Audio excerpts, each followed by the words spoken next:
மாங்காய் கிடைக்கும். மாங்காய் தொக்கு செய்ய போகிறோம்.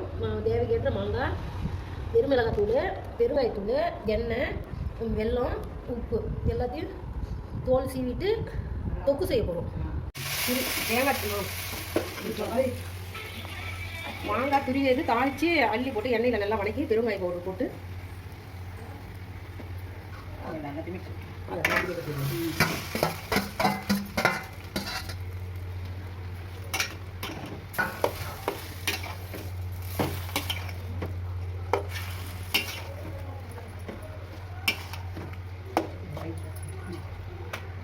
துருவி எடுத்து வச்சுருக்கிறோம். எடுத்த வாட்டி வானலில் எண்ணெய் விட்டு அந்த வாமிளகாத்தூள், பெருங்காயத்தூள், கடுகு, அப்புறம் வெல்லம் கொட்டணுங்க. ஒரு 150 கிராம் கொட்டணும். நல்லா எண்ணெய் அந்த மாதிரி நிற்கிற மாதிரி விடணுங்க. நல்லா எண்ணெயில் தான் இது வதங்கணுமே. எண்ணெய் நல்லா நிற்கிற அளவுக்கு விட்டுக்கணும். அதுக்கு வந்துருச்சுன்னா முடிஞ்சிருச்சு. இது ரெடி ஆயிடுச்சு. மாங்காய் தொக்கு ரெடி.